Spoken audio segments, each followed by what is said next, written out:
Bienvenida o bienvenido a este análisis en detalle.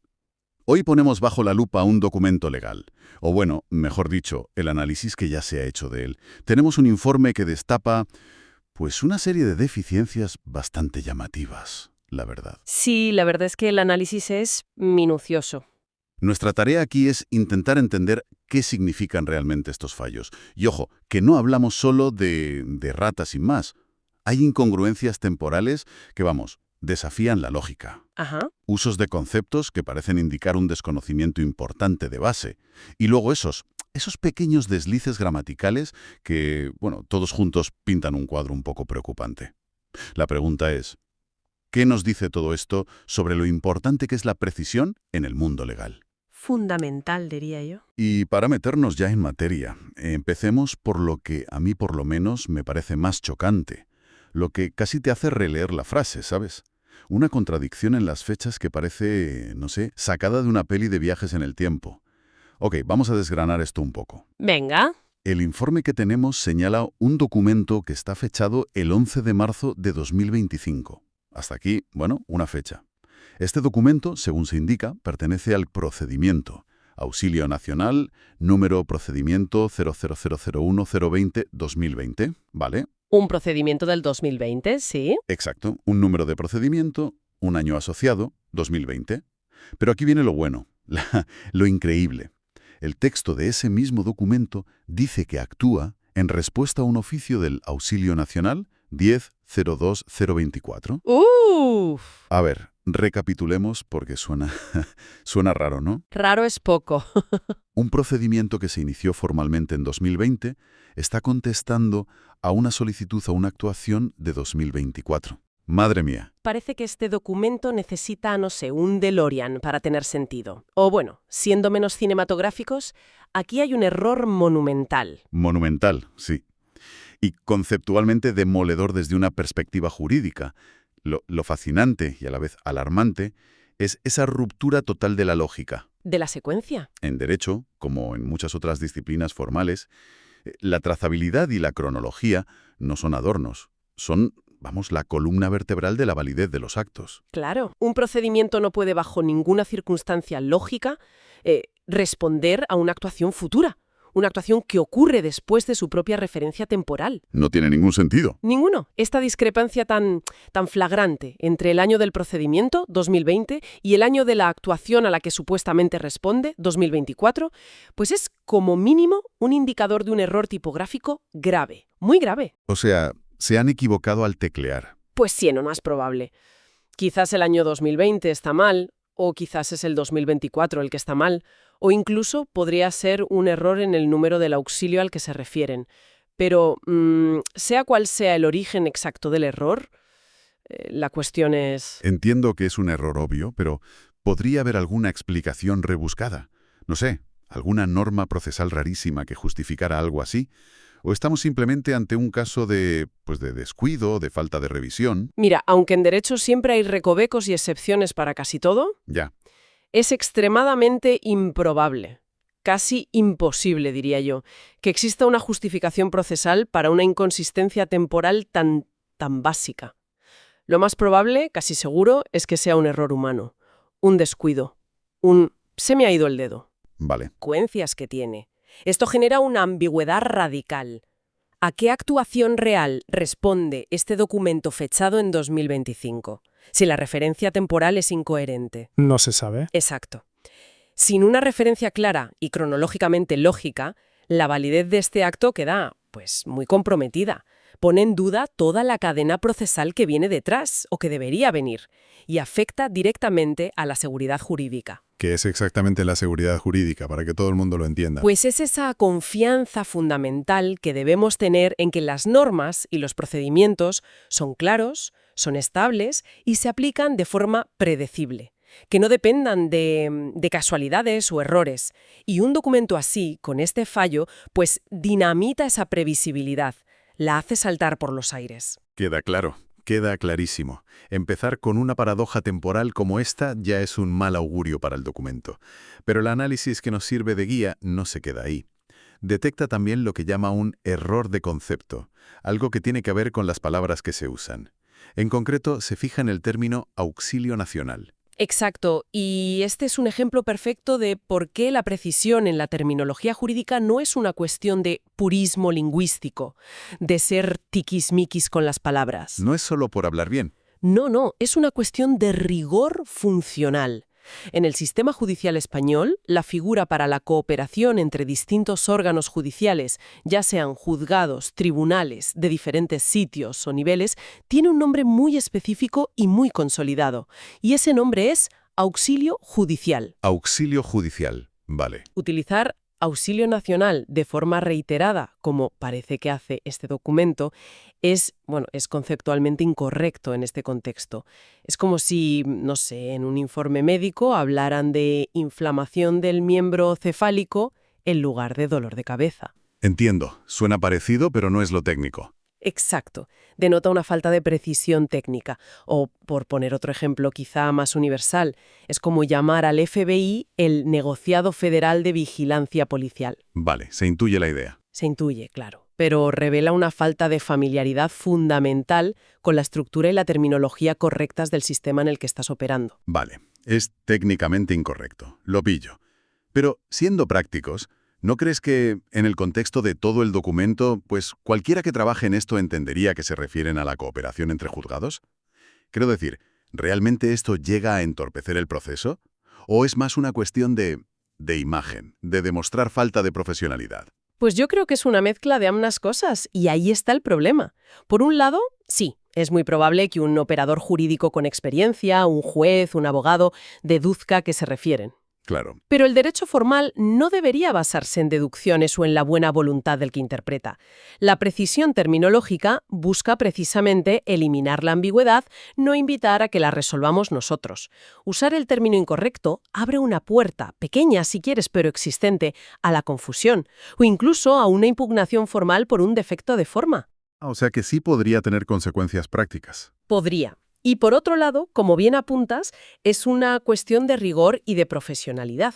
Demuestra o bien un desconocimiento del marco legal básico en el que se actúa, o bien un descuido que en este ámbito es inaceptable en la redacción. Cualquiera de las dos opciones es mala. Malísima.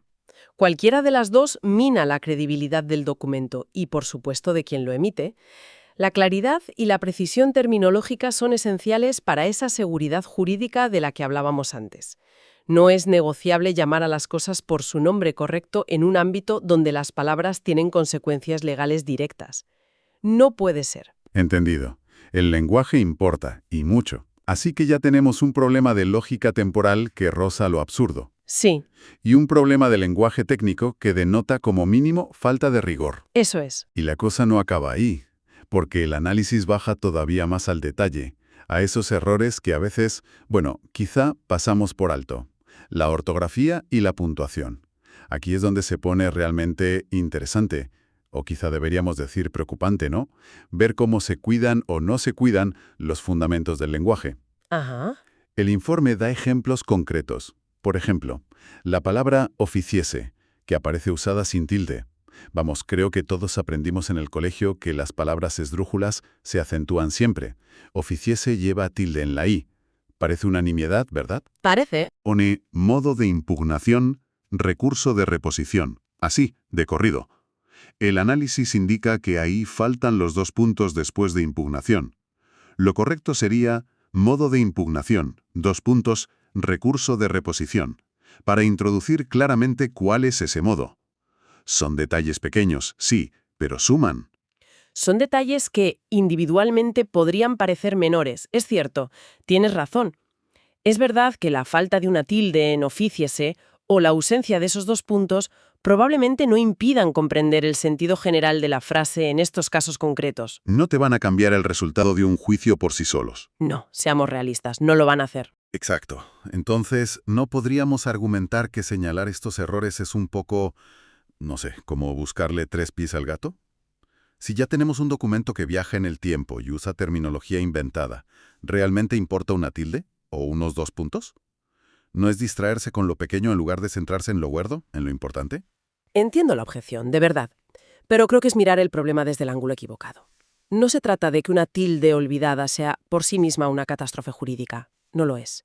Se trata del patrón que revela. Piensa en ello como, no sé, como en la cocina de un restaurante. A ver. Si ves una pequeña mancha en un plato, quizás no le des importancia. Bueno, un despiste. Pero si ves varias manchas, la mesa un poco sucio, el camarero con la camisa arrugada, empiezas a dudar seriamente de la higiene general de la cocina, aunque no la estés viendo directamente. ¿Verdad? Sí, sí. Te haces una idea general de falta de cuidado. Pues aquí pasa algo parecido. Estos errores gramaticales y de puntuación, aunque formalmente sean incorrectos por sí mismos, adquieren una dimensión mayor cuando se suman a los errores conceptuales y cronológicos graves que ya hemos visto. Vale. La acumulación de descuidos, grandes y pequeños, pinta una imagen de falta de diligencia, de falta de control de calidad, incluso, si me apuras, de falta de respeto por las formas. Y en derecho, la forma es a menudo garantía de fondo. Un documento que está plagado de errores, incluso los que llamamos pequeños, pues pierde credibilidad, pierde autoridad. Claro. Refleja un estándar de trabajo que es deficiente, y eso, inevitablemente, hace dudar sobre la fiabilidad del contenido y del proceso en general. Así que no es buscarle tres pies al gato, es constatar que el gato entero parece tener problemas serios de cuidado. Preocupa. Entonces, si ponemos todas las piezas juntas que este análisis nos ha ido mostrando, ¿cuál es el cuadro final? La imagen completa. Tenemos una inconsistencia temporal flagrante, casi de ciencia ficción. Sí, Un uso erróneo de terminología clave del ámbito judicial. también. Y una colección de errores ortográficos y de puntuación que denotan falta de atención al detalle. ¿Qué nos dice todo esto en conjunto? Nos dice fundamentalmente que la redacción y la revisión de documentos legales es un proceso pues vulnerable a errores en múltiples capas y que las consecuencias van más allá de la mera incorrección formal. Este análisis, al detallar fallos de diferente naturaleza, lógicos, conceptuales, lingüísticos, actúa como una llamada de atención muy clara. Una señal de alarma. Exacto. Una señal de alarma sobre la necesidad imperiosa de implementar controles de calidad rigurosos, muy rigurosos, en cualquier ámbito que produzca documentación con efectos jurídicos. Cada detalle cuenta, desde la coherencia de una fecha hasta la correcta acentuación de una palabra. Todo contribuye a la solidez del conjunto. No son elementos aislados. Todo está conectado. Exacto. La precisión cronológica asegura la trazabilidad, saber de dónde viene cada cosa. La precisión conceptual asegura que se aplique la norma correcta. La precisión lingüística asegura la claridad y evita ambigüedades. Cuando fallan varios de estos elementos, como parece ocurrir en el caso que se ha analizado, no solo se resiente la calidad formal del documento, se erosiona la confianza en el acto mismo y, por extensión, en el sistema que lo ampara. La fiabilidad del proceso legal depende críticamente de este cuidado por los detalles. No es algo secundario. Está clarísimo. Hemos recorrido este análisis y hemos visto cómo un examen minucioso saca a la luz mucho más que simples erratas. Hemos pasado de una contradicción temporal casi cómica Casi. a errores de concepto que revelan lagunas de conocimiento importantes. Y hemos llegado a esos detalles de forma que, como dices, acumulados sí importan, y mucho. Son fallos que, vistos en perspectiva, dibujan un panorama preocupante sobre el rigor que se ha aplicado en este caso. Y esto nos deja con una reflexión final, que quizás va un poco más allá de este documento concreto. Identificar el error en la fecha, el término incorrecto o la tilde que falta es útil, por supuesto que sí, pero el ejercicio invita a una reflexión más amplia. ¿Hasta qué punto somos conscientes de que la precisión en el tiempo, en los conceptos, en el propio lenguaje, es la base sobre la que se construye la confianza? La confianza en cualquier sistema formal. Exacto. Y muy especialmente en el legal. Entonces, ¿cuál sería esa reflexión final? Pues la pregunta que podríamos lanzar al aire es, ¿cuándo se relaja el rigor en los detalles? ¿Cuándo se empieza a normalizar la falta de cuidado en la forma dentro de procesos complejos como los judiciales o los administrativos? ¿Qué otras consecuencias imprevistas estamos generando sin darnos cuenta? Podría ser que la suma de pequeñas negligencias formales aparentemente inofensivas, una a una, acabe erosionando de manera silenciosa pero constante la percepción pública de la justicia, o incluso su eficacia real. Es una buena pregunta. Es una cuestión sobre la que, creo, merece la pena detenerse a pensar un poco. Las formas importan, y mucho.